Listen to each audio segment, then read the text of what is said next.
Hey YouTube, this is Steve from Average Joe's Fantasy Football. And we've got your Week 7 start and sit video for the wide receiver position. Hopefully you guys have checked out my other start and sit videos. And of course, make sure you guys just subscribe to the channel and we're going to jump right into Week 7.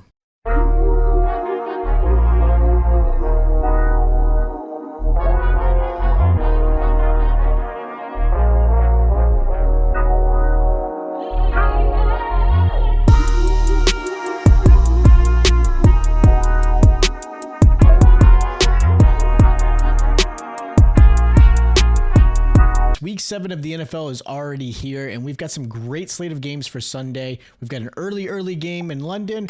We've got 2 Monday night games as well, and we've got 2 teams that are on a bye, which is the Chicago Bears and Dallas Cowboys. So you got some receivers like DJ Moore and CeeDee Lamb who will not be playing. At least it's only 2 teams, and we're not losing a lot of players this week. Now, if you haven't already, make sure, again, check out my other start and sit videos. Ask me in the comments down below if you have any questions. Of course, I'd love to help you guys out with those tough lineup questions.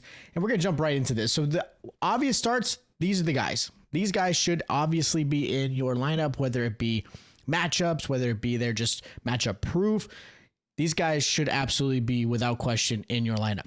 Now, the first wide receiver I like this week is going to be Demario Douglas versus the Jaguars. First game of the Sunday lineup, the Patriots have a juicy fantasy matchup against the Jaguars. Jags have been horrible against the pass, allowing a touchdown per game and 17 points per game to the wide receiver. Douglas had a great first game with Drake May at quarterback, and 3 out of the last 4 games Pop Douglas has been in, Douglas has seen 9 targets his way. This is a game where he should see similar targets. I do think this is a game he has great success. I've already mentioned Drake May in my start and sit video. I think he's going to have some great success. I actually do think Jaguars probably end up winning this one. They just seem to do really well, and they've had an extra week of being in London to help get them, again, adjusted, where the Patriots obviously flew in this week. That can always be a factor. But I do like Pop Douglas this week. I think he's going to have a great week. Another wide receiver I like this week is going to be Jordan Addison versus the Lions. Look, we're obviously going to have Justin Jefferson in, and this is going to be a great game for Sunday. You got the undefeated Vikings versus their rival Detroit Lions, who have only lost 1 game so far this season. This will be a big game determining playoff potential, scenarios, who gets the division. Again, great slate for Sunday. With that said, though, this is a game that I think could end up being a shootout. Vikings have been great defensively and performed better than the Lions on the defensive side. Lions obviously lost Aiden Hutchinson, which is a huge deal. And the Lions are allowing 14 points per game to the wide receiver too. And Addison has really shown that he can make those big type of plays. He's obviously missed a few games this season. With Jefferson getting a lot of the defensive treatment, though, I do think Addison has a nice sneaky play. I think it's a touchdown. I think it's in that 15 to 17 point range. I really like his matchup. Another receiver I like this week is going to be Deontay Johnson versus the Commanders. Now, Deontay Johnson could almost be a automatic start every single week. He's been very successful ever since Andy Dalton's come in. Deontay has been on a nice little touchdown performance streak as well. In the last 4 weeks, he's scored a touchdown in 3 out of the last 4 games. Deontay has also averaged 18.3 points a game in the last 4 weeks as well. This is a great matchup against the Commanders, who are allowing 21 points a game to the wide receiver 1 and have allowed a total of 10 touchdowns this season so far in 6 games. So again, Commanders defense has not played well. It's going to be a shootout. Commanders offense has done really, really well.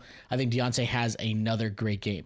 And the last receiver I'm going to mention this week is going to be Ladd McConkey versus the Cardinals.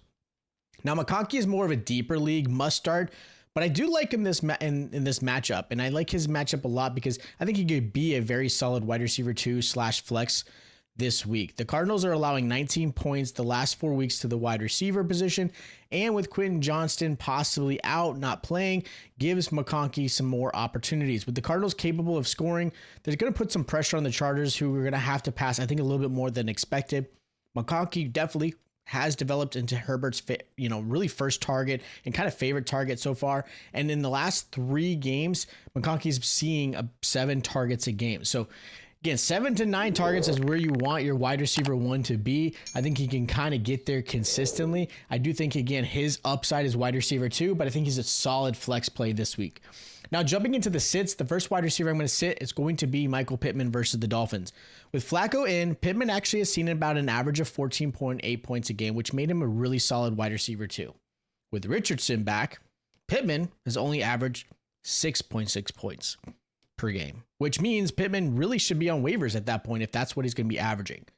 The matchup also isn't favorable for Pittman against the Miami Dolphins. The Dolphins have only allowed 12 points a game to the wide receiver one. They've only allowed one 100-yard game, which was to DK Metcalf, and they haven't allowed a touchdown since week 3 as well. He's going to have Jalen Ramsey on him. Ramsey is not the same cornerback that he was years ago, but still a very effective and good defensive back.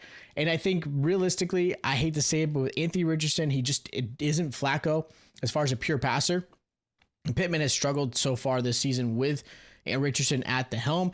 I just don't like this matchup at all. Now, another receiver I don't like is going to be in that same game. I don't love this matchup for Jalen Waddle versus the Colts. Colts are only allowing 9.3 points per game to the wide receiver too. The Dolphins are without Tua again this week, obviously due to the concussion. They're riding Huntley, the Huntley train right now, and he has not performed great since he's been the starting quarterback. And then on top of that, with Tua out, Waddle has only averaged 7.6 points per game.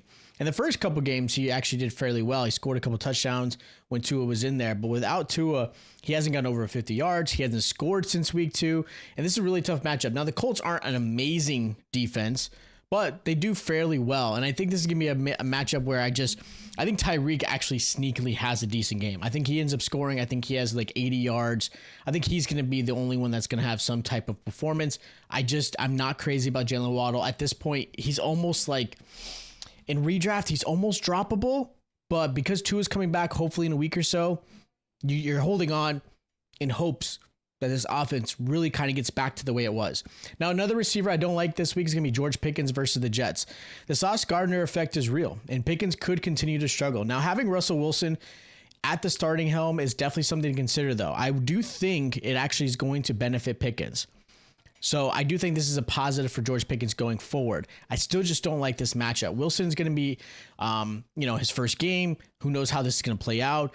And that kind of worries me a little bit. And the Jets defense have actually been pretty good against wide receivers. Jets have held receivers to only 13 points per game. They have yet to allow 100 receiving yards and have only allowed 3 touchdowns so far to receivers. So being that as the first game, I'm still not crazy about it. I do think Pickens will have some upside going forward if Russell Wilson does stay as the quarterback. I do think he's a better pure passer compared to Justin Fields. But again, this week I'm going to sit George Pickens. Now the last receiver I'm going to sit, Marvin Harrison Jr. versus the Chargers. Crazy, I know, right? Harrison was able to clear the concussion protocol, which is great news. He's obviously the starting wide receiver for the Arizona Cardinals. Harrison has definitely shown he can be an absolute stud, but he can also be a guy who's had some dud games. He's absolutely laid some dud games. The week before his concussion game, he only put up 5 points on 2 receptions.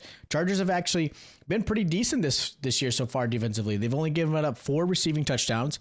Chargers are only allowing 11.5 points to the wide receiver 1, and they have yet to allow 100 receiving yards. So again, matchup-wise, not great. I do worry for Marvin Harrison Jr. I do think he's, again, a phenomenal receiver you should keep on your roster. I just think this matchup's a little bit scary. Now, my sleepers for this week, I've got Amari Cooper versus the Titans, now coming in, to the Buffalo Bills, and Drake London versus the Seahawks. I think both these receivers have some great matchups. I do think they're going to have some performance where I think they're going to be close to that wide receiver 1. I love this move from Amari Cooper coming to Buffalo, finally getting a quarterback who's going to be able to get him the ball because he's a great route runner. He does have some drop issues, but I do love that. I think both Cooper and London are going to be some good sleepers this week. So those are my start sits and sleepers for week 7. Again, if you haven't already checked out my other start and sit videos, make sure you guys are subscribed to the channel. Hit me up in the comments down below. I'd love to help you guys out for those tough lineup questions, and I'll check you guys out next time.